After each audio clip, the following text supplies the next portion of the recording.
What if I told you that in the winter of 1998, a war nearly began, not with bombs or missiles, but with a keyboard? What if I told you that American military leaders feared, truly feared, that a foreign enemy had found a secret way into their most secure networks, and that for 48 hours, the Pentagon quietly prepared for the worst global cyber attack in history?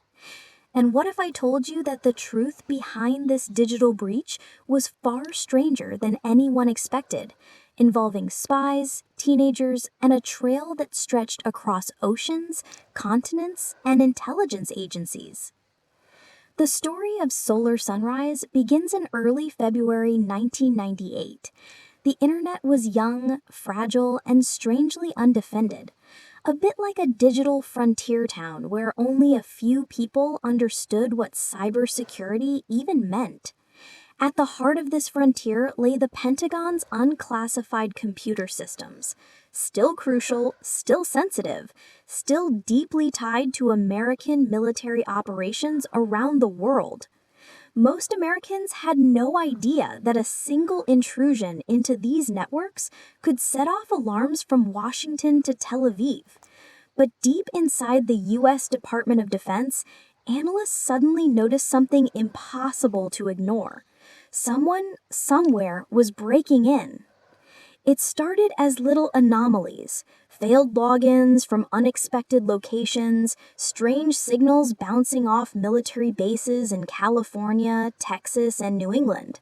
System administrators noticed files being viewed at odd hours, commands typed that no one claimed to type, and user accounts activated that had been dormant for months. At first, it seemed like a glitch, but within hours, the anomalies multiplied. Whoever was probing these systems was moving fast, smart, and confidently, as if they knew exactly what they were looking for. By February 3rd, the intrusions escalated. The attackers quietly infiltrated computers tied to the 51st Fighter Wing at Osan Air Base in South Korea, one of the most strategically important outposts in the Pacific. And that changed everything. The U.S. was already monitoring rising tensions in the Middle East, and some analysts whispered a terrifying possibility. Iraq might be preparing a cyber offensive. Only weeks earlier, Saddam Hussein had refused weapons inspections. American forces were on alert. The timing was too perfect, too suspicious.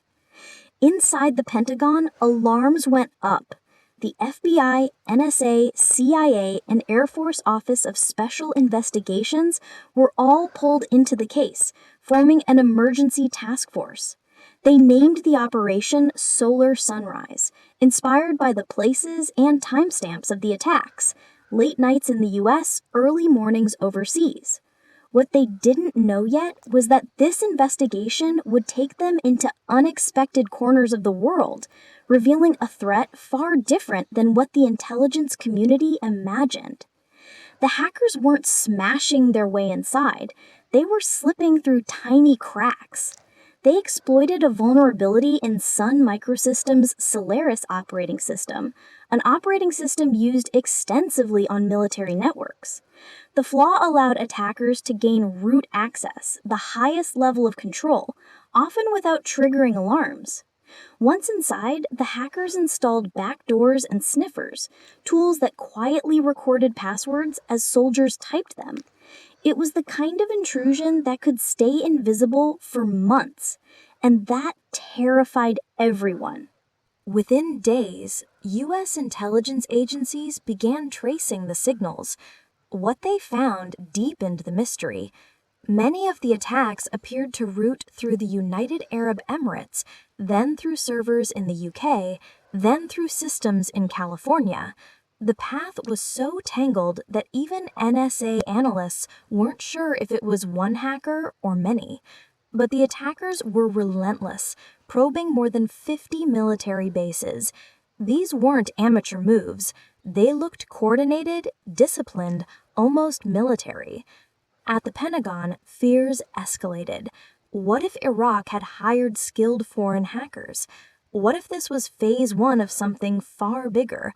If the intruders gained deeper access, they could disrupt troop communications, sabotage logistic systems, or steal strategic plans. The US military, for the first time, faced the possibility of a cyber battlefield, an enemy that could strike without firing a shot. The media didn't know. The public didn't know. Even most military personnel had no idea that behind closed doors, government agencies were racing against time. Meetings ran through the night. Intelligence officers didn't go home. And still, the intrusions continued. Then came the breakthrough. Using a combination of network traps, digital fingerprints, and trace routes, investigators slowly unraveled the path of the attacks. They discovered something shocking. The signals didn't originate from the Middle East. They didn't come from a foreign government. Instead, many of the commands were traced back to a residential internet connection in, of all places, California. Specifically, Cloverdale, a quiet town in Sonoma County surrounded by vineyards and rolling hills. The Pentagon had spent days preparing for the possibility of a foreign cyber warfare strike, but the trail now led to a teenager who was asleep in his room, completely unaware that the FBI, Air Force investigators, and local police were assembling outside his home with a search warrant. At dawn, the Neo agents knocked, and when the door opened, they found a 16-year-old boy, skinny, quiet, awkward, staring back at them in shock. His online alias? Machiavelli. And yes, he had been hacking into American military systems, but he wasn't an enemy agent. He was a kid with a talent he didn't know how to control. But the story didn't end there. When investigators dug deeper, they discovered Machiavelli wasn't working alone. Thousands of miles away, in Israel, 2 other teenagers had been helping him. One of them brilliant, fearless, and far more experienced than the rest. His online handle was Analyzer, and unlike the California teen, Analyzer understood exactly what they were doing. He coordinated the attacks, taught the others how to stay hidden, and moved through military networks with terrifying skill. This turned the investigation international. The FBI worked with Israeli intelligence, surveillance intensified, and finally, Israeli police arrested the 2 young hackers. What investigators found was staggering. They weren't spies, weren't terrorists, weren't foreign agents. They were teenagers who had discovered a vulnerability in one of the world's most important military systems and had used it like a game. They hadn't intended harm, but the damage they caused, panic, confusion, and potential escalation, was unprecedented. The case became one of the most important cyber investigations in U.S. history.